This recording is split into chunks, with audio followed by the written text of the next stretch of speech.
Hello, fifth graders. Welcome to your language arts lesson for today. To get us started, you're going to need the same things you needed yesterday. You'll need your white language arts binder, you'll need your language arts materials packet, and you'll need a pencil. If you need to get any of those things, please pause the video and do so now. All right, students, our objective for today. Yesterday we introduced the dramatic story arc and practiced, and today our objective is to practice that dramatic story arc. You'll see that I wrote plot in parentheses, and this is something that students for some reason have had a tough time remembering, that dramatic story arc and plot go together. So when you're on quizzes or tests, you really want to work on linking this idea of a dramatic story arc and plot, okay? You're going to need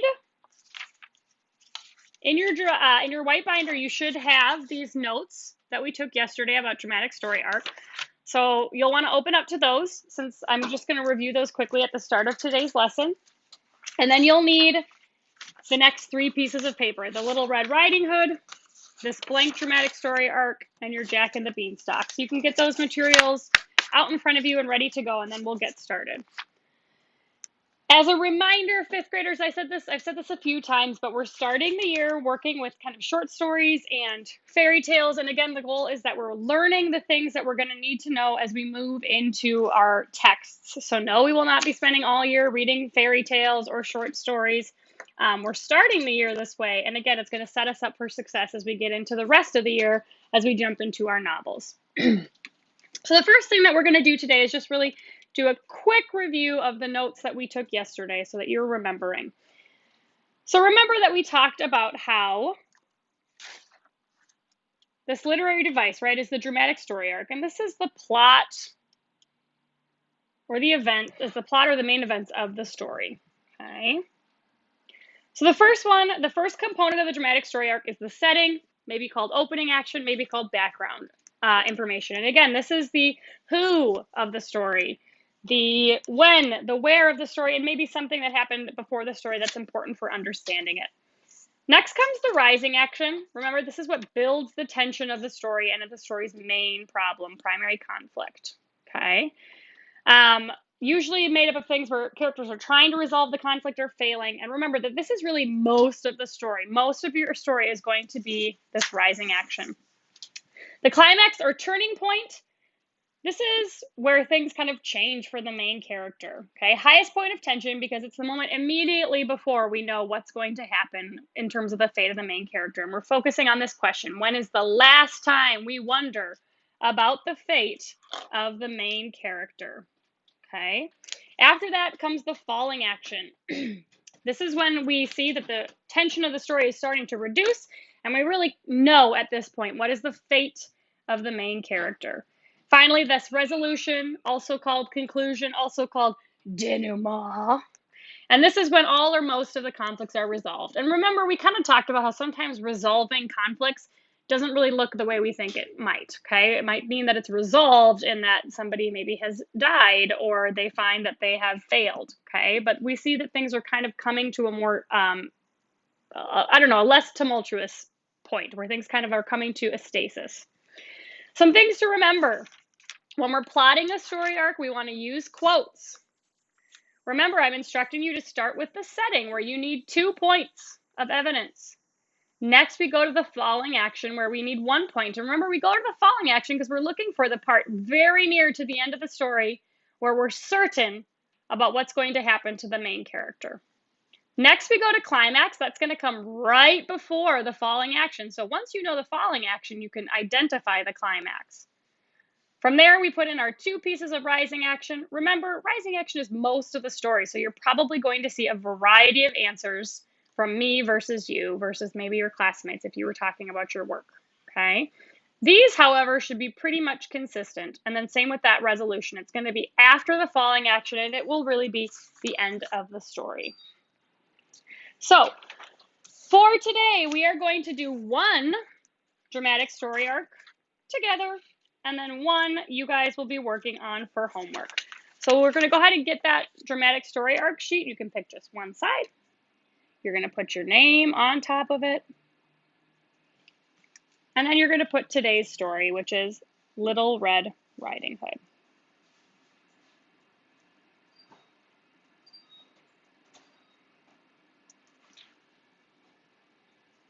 Remember to remind ourselves we're looking for quotes, which means the author's exact words.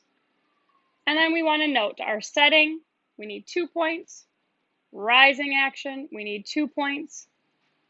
Climax is 1. Falling action is 1. Resolution or denouement is 1. All right, so we're going to read through our story together, and then we'll come back and plot that dramatic story arc together. So, Little Red Riding Hood. Again, you're probably familiar with the story, but you might see some changes from me. Once upon a time, there was a little girl who lived in a village near the forest. This is a great time to remind you, by the way, that also while I'm reading, your eyes should be on the words and following along, whether you're using the sheet that I included or doing so on the screen, following along, because that's what's going to help you to become a good reader. And in fact, I would almost encourage you not to use the screen. Use the sheet of paper that's been included. And as I'm reading the words, you should be reading those words with your eyes. Once upon a time, there was a little girl who lived in a village near the forest. Whenever she went out, the little girl wore a red riding cloak, so everyone in the village called her Little Red Riding Hood. One morning, Little Red Riding Hood asked her mother if she could go to visit her grandmother, as it had been a while since they'd seen each other. That's a good idea, her mother said. So they packed a nice little basket for Little Red Riding Hood to take to her grandmother. When the basket was ready, the girl put on her red cloak and kissed her mother goodbye. Remember, go straight to Grandma's house, her mother cautioned. Don't dawdle along the way, and please don't talk to strangers. The woods are dangerous. Don't worry, Mommy, said Little Red Riding Hood. I'll be careful. But when Little Red Riding Hood noticed some lovely flowers in the woods, she forgot her promise to her mother. She picked a few, watched the butterflies flit about for a while, listened to the frogs croaking, and then picked a few more. Little Red Riding Hood was enjoying the warm summer day so much that she didn't notice a dark shadow approaching out of the forest behind her. Suddenly, a wolf appeared beside her. What are you doing out here, little girl? The wolf, oh, I should have read that differently, excuse me. What are you doing out here, little girl? The wolf asked in a voice as friendly as he could muster. I'm on my way to see my grandma, who lives through the forest near the brook, Little Red Riding Hood replied. Then she realized how late it was and quickly excused herself, rushing down the path to her grandma's house. The wolf, in the meantime, took a shortcut, and before long arrived at Grandma's and knocked lightly at the door. Oh, thank goodness, dear. Come in, come in. I was worried sick that something had happened to you in the forest, said Grandma, thinking that the knock was her granddaughter. The wolf let himself in. Poor Granny did not have time to say another word before the wolf gobbled her up. The wolf let out a satisfied burp and then poked through Granny's wardrobe to find a nightgown that he liked. He added a frilly sleeping cap and, for good measure, dabbed some of Granny's perfume behind his pointy ears. A few minutes later, Red Riding Hood knocked on the door. The wolf jumped into bed and pulled the covers over his nose. Who is it? He called in a cackling voice. It's me, Little Red Riding Hood. Oh, how lovely. Do come in, my dear, croaked the wolf. When Little Red Riding Hood entered the little cottage, she could scarcely recognize her grandmother. Grandmother, your voice sounds so odd. Is something the matter? She asked. Oh, I just have a touch of a cold, squeaked the wolf, adding a cough at the end to prove the point. But grandmother, what big ears you have, said Little Red Riding Hood as she edged closer to the bed. The better to hear you with, my dear, replied the wolf. But grandmother, what big eyes you have, said Little Red Riding Hood. The better to see you with, my dear, replied the wolf. But grandmother, what big teeth you have, said Little Red Riding Hood, her voice quivering slightly. The better to eat you with, my dear, roared the wolf, and he leapt out of the bed and began to chase the little girl. Almost too late, Little Red Riding Hood realized that the person in the bed was not her grandmother, but a hungry wolf. She ran across the room and through the door, shouting, Help, wolf, as loudly as she could. A woodsman who was chopping logs nearby heard her cry and ran towards the cottage as fast as he could. He grabbed the wolf and made him spit out the poor grandmother, who was a bit frazzled by the whole experience, but still in one piece. Oh, Grandma, I was so scared, sobbed Little Red Riding Hood. I'll never speak to strangers or dawdle in the forest again. There, there, child, you've learned an important lesson. Thank goodness you shouted loud enough for this kind woodsman to hear you. The woodsman knocked out the wolf and carried him deep into the forest, where he wouldn't bother people any longer. Little Red Riding Hood and her grandmother had a nice lunch and a long chat. All right, so fifth graders, we're going to work on plotting this dramatic story arc together. Remember, in our notes, we talked about starting with our setting. Also remember, these must be quotes. Now remember, quotes with characters are a little bit easier. I always think that the title character, if there is a title character, is a great starting point for setting. So our story is called Little Red Riding Hood. So that should be one of our pieces of setting evidence. She's one of our main characters, Little Red Riding Hood. There are a variety of things that you could put, but if we're looking at the start of the story, once upon a time there was a little girl who lived in a village near the forest. So where does this story take place? In a village near the forest.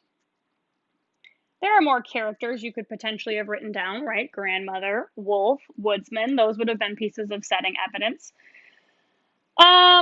Asking her mother if she could go visit her grandmother, that would be another piece of setting evidence, right? It kind of really sets up what the rest of the story is going to be about. Now remember what we said, after our setting, we're going to go to our falling action. Remember that the falling action is very near to the end of the story, and it's the moment when we know for certain what is going to happen with our main character, or in this case, we'll say main characters. So when did we know that the characters were going to be okay? We see that Little Red Riding Hood comes in, she's being chased by the wolf, she yells for help, and really only until the woodsman comes in and helps out, we see that they're okay. So this is our moment, I would say, when we are certain that everything is going to be okay. He grabbed the wolf and made him spit out the poor grandmother. It's going to be our falling action.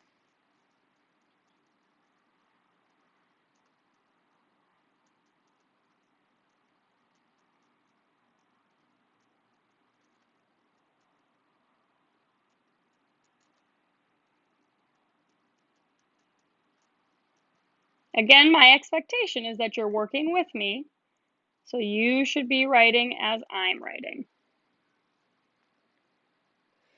So now we go to our climax next. That's going to be right before that falling action. So what do we see right before the falling action? We see a woodsman who was chopping logs nearby, heard her cry, and ran towards the cottage as fast as he could.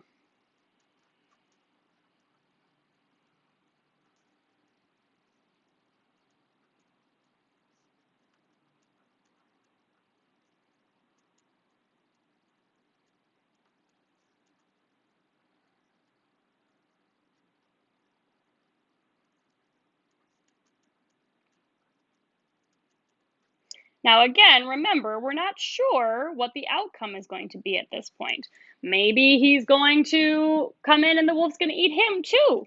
So we're not sure at that moment when the woodsman is coming how things are going to end. Now, again, this is a good reminder that you might think, well, that's not what I think is the most important part or most exciting part of the story. And so remember, the climax isn't always what you think is the most exciting part of the story. It's really that moment right before we see the outcome for the main characters, okay?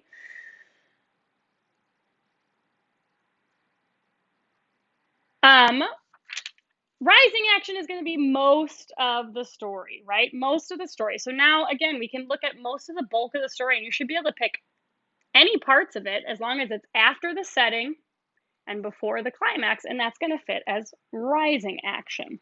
So what could you say? Really anything, right? You could point to anything. You could see the wolf let himself in is definitely rising action, building the tension of the story, okay? Or what big ears you have, what big eyes you have. These could all be rising action. And again, we have tons of options for rising action. So if you were doing this on your own, you would likely pick different things than I had because there's so many options for rising action. It's most of the story, okay? So for resolution or denouement, we're really looking right at the very end of the story. So the last sentence is often a great part for the resolution or denouement. And sometimes it's even like the second half of the last sentence. So our last sentence says, Little Red Riding Hood and her grandmother had a nice lunch and long chat. And that's a great resolution. A lot of our resolutions, at least at the beginning, end with food, which is appropriate. A nice meal at the end of a stressful situation always feels nice. So Little Red Riding Hood and her grandmother had a nice lunch and a long chat. I'm going to keep reminding you guys that as we're working on these things, if you're needing to pause to get caught up, this is one of the beauties of having a video is you can pause it and take the amount of time that you need in order to get the work done. All right, so fifth graders, we're going to go ahead and turn our piece of paper over. And again, you're going to start with your name and then your story title, which is Jack and the Beanstalk.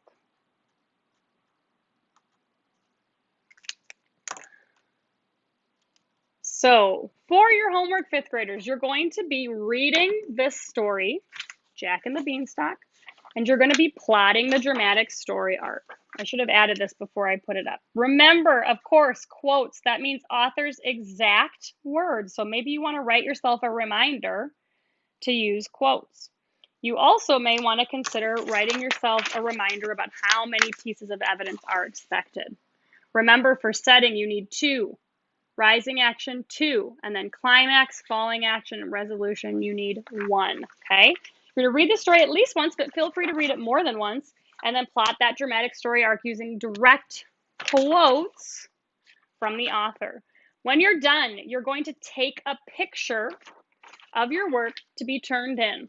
Remember the ABCs of taking a picture. You want to make sure that your work, before you submit it, all of your work needs to be in your picture.